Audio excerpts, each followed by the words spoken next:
Share a story with you today. One of my stories is a very sad story for me. When I was at university, after my first year, my parents sold their home, and we had two cats, and I love animals dearly, cats, dogs, all animals. And we had to get rid of the cats, and hard to say how it happened, but basically my parents said, you need to get rid of the cats. And at that time I felt I had two options. I was young, but I felt I had two options. One was to take them to the pound, where they would have been put down, and I knew that would be the case because they didn't have claws and I didn't know what to do, or find someone to take them. And I was not able to find anyone. I could have tried harder, but I did not find anyone. So what I did is I drove around, and I was living in Iowa at the time, and I just drove around because I just could not just give them up into the pound, and because they would kill them. So I wanted to just find a place where I could leave them, and it was just too hard for me to just go up to someone and say, could you take them? So I drove and drove and drove, and the tears were just coming down my eyes very, very powerfully. And I found a farm. I don't know why I stopped there, but I stopped, and I let both my cats out, and I left them there. And I remember when I left, one of the cats was in the middle of the street, and middle of the country road, and it was looking at me. And as you can tell, it brought up a lot of feelings for me. And I didn't ask them if they could stay. I just left them there, and I drove away. And it was a very difficult thing for me because I felt unless the farm birds there took them in, they most likely died, and that I was the cause of that. So why am I sharing this story with you? Because you too may go through life and have made mistakes. We do things wrong sometimes. And what I did was, instead of letting that ruin my life, which, when you hurt someone that you dearly love, and I love animals, so you have to put that in context. I love animals. I love my cats. I allowed myself to do what I just did. I allowed myself to cry. I allowed myself to be sad because I'd made a mistake. And I actually drove back many times trying to find them. I was never able to find them again. So I never knew what happened to them. But after that, as I'm doing, I've shared it with people. I shared my story with people, what happened, so I could kind of cathartically get off my chest.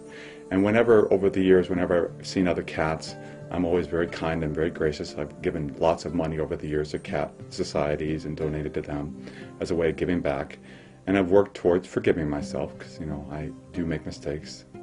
And part of being healthy is forgiving yourself. So in the next clip of the episode, I want to talk about what you too can do when you've done something really tragic to another person and hurt someone, how you can heal from that and truly still have a beautiful life even when you cause pain to others.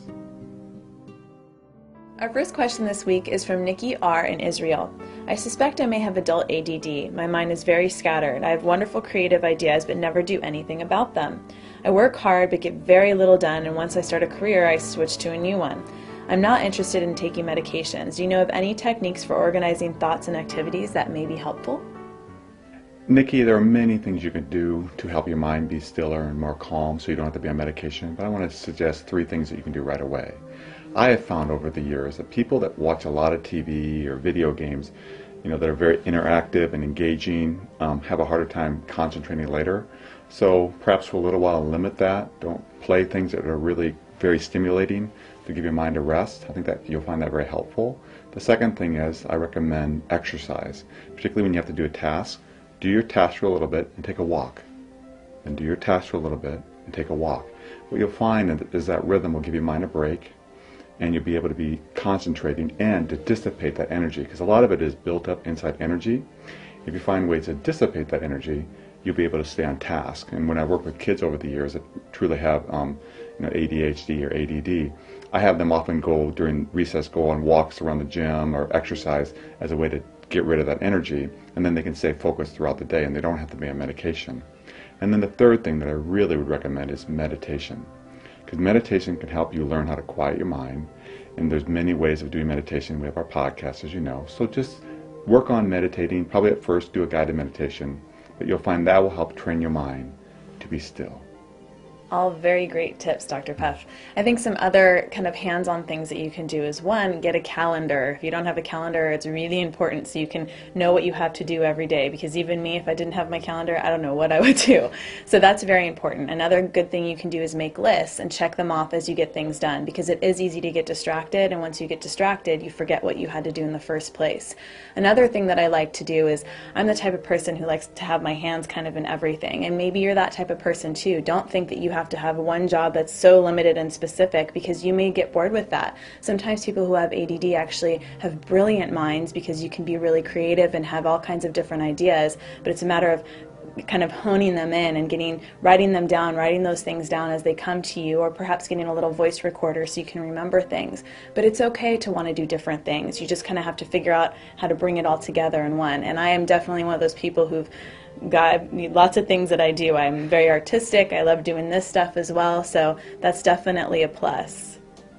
Thank you for your question, Nikki. And just continue to walk, take care of yourself, meditate, and I think you'll find your mind will get quieter. Thank you very much for your question.